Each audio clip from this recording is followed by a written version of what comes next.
I studied organizational effectiveness as a graduate student at Purdue University, and I just loved the topic. And then I taught organizational effectiveness as a university professor. And then I started my first consulting firm and did strategic planning with a number of organizations. And at that point in my career, I decided I really wanted to start and build and run my own company.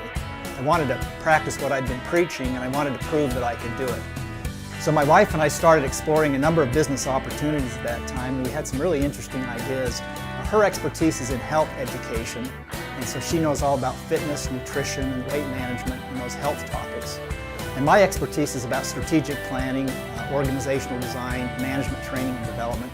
And so we wanted to do something where we combined our two skill sets. We thought if we could make a premium quality frozen dessert that tasted like the best ice creams in the market, but that didn't have any fat in it at all and had very few calories, that would be a huge hit. Our first challenge was to go find a retail site. And I went to one of the very attractive malls in our city, and I started speaking with the leasing manager. And I told him what we wanted to do, and he had a site that we thought would be perfect. And he kept telling me, he said, you know, Mike, this is a pretty good idea, but I'm protecting you from failure. If I gave you this space, you would fail, because no one wants to buy this product. And finally I went back with a checkbook and I told him, I said, I will write you a check for the entire first year's rent. I'll write it right now and hand it to you to prove that we are committed, we're passionate, we're tenacious, and this is going to work. And he almost took the check, but he said, no, I just can't do it. I've got to spare you from failure. You're too nice of a guy. Well, he was later transferred to another mall, and the new person that came in really liked our business idea and leased us the space. And that store was very, very successful. It was profitable from the very first month. So now other malls were calling us. It was easy to find space, and we rolled out a number of retail stores across the western United States. One of the things that we did to really understand our industry is we created customers as partner groups. And we would meet with these customers regularly, and we would ask them their ideas about our business and get their input on decisions we were trying to make. One of the most important things that they did is they actually tasted product for us every month. We would bring our product in, and we would bring all of our competitors' products in. And in double-blind taste panels, we would have them taste these products and then rate and rank the products. And until our products won 70% of the vote, we never went to production. Every day I got phone calls from restaurants, from hotels, from people saying, we would like to sell your product. And for the first few years I said, no, sorry, it's proprietary. Finally one day it occurred to me that we were making, say, 5,000 gallons of this product in a day, and I could double that and make 10,000 gallons with very little cost, very little incremental cost. And I could put it in a different box with a different name on it, and I could start selling it to all these customers that were showing up on my doorstep almost every week. And so we launched a new company. It was a wholesale company. That business actually became the larger business. We had thousands of accounts and customers all around the United States. We even shipped containers overseas, and it was just very, very successful. And so we transitioned from large retail stores to small kiosks and carts and smaller stores, and then we transitioned into the wholesale business. And those changes came about based on opportunities that we discovered in the field once we were already in the game and in the marketplace. Successful entrepreneurs thrive on the experience of other people. They love building heroes other than themselves. They realize who they are, where they're strong, where they are weak, and they're willing to go out and find partners that fill in the gaps in their skill set. Entrepreneurs who fail tend to do it all themselves. I like to cycle. And I find that when I ride alone, if I'm in a race or on my own, you battle the headwinds. It's kind of tough going.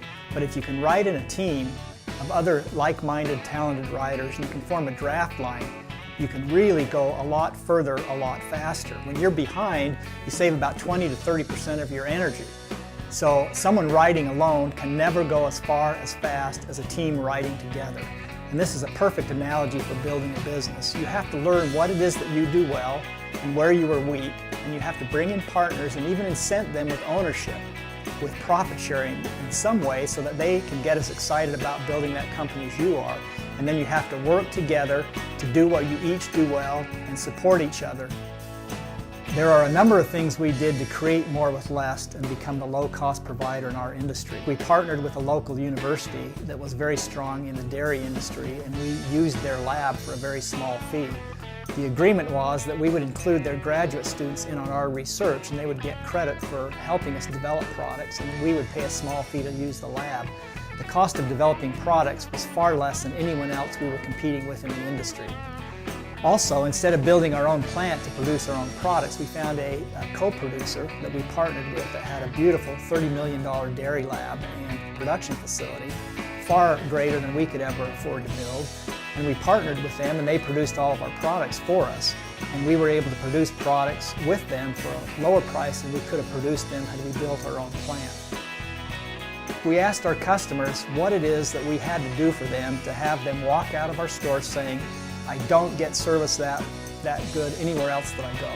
And they were able to help us define a profile of what we called legendary service. We used to give out cash prizes every month to employees that were caught giving legendary service to customers. And we would post their story in our newsletter. So we had a section of the newsletter devoted to legendary service. So the employees started reading this newsletter, first to see who got the cash awards, and then second to find out what they did, and then third they went out and tried to do better than that the next month. So we had this whole chain of 500 to 600 employees all trying to outdo each other with regard to customer service. So we created a system that perpetuated the service. I say the service is in the system, and you need to create a system that allows every customer to have the same great experience with your company. After 10 years, we had built a pretty large company. We had millions of dollars in sales. We had about 600 employees. And I was sitting in my office one day just minding my own business, and the phone rang. And the guy says, hey, Mike, this is Michael Saruya. And he was the CEO of a company in Canada called Yogan Foods International. And he said, I really want to buy your company. And I said, well, Michael, I'm flattered, but the company's not for sale. And he said, well, Mike, every company is for sale for the right price and the right terms and conditions. And he said, I think you're going to really like what we're doing. And I'd really like to spend a couple days with you if you wouldn't mind. And so I said, great. And we had discussions for several days. And they made me an offer on the company. So we went ahead and transacted that sale. And that was a very exciting time for us. And I kind of marveled at that whole experience over 10 years of building a company and going in some directions that we had not anticipated when we first started the company, and then successfully selling the company. And I thought, you know what, I want to help other people do the same thing that I have done. So it was at that time that I decided I was going to really learn to understand the keys to entrepreneurial success, and I was going to teach that to other people. So what I did is I went out and interviewed hundreds of entrepreneurs around the country. Then I took all of those interviews and I studied them in detail, looking for common practices of successful entrepreneurs. What I found was that there are definitely some practices that successful entrepreneurs implement that those who fail do not practice. This 15 years of research has led us to a model. We call it the model of entrepreneurial leadership. And there are 8 practices that we see over and over again in the stories of these successful entrepreneurs. So I've devoted the last 15 years really to teaching the skills of entrepreneurship and trying to help other people have that successful experience that I was able to have.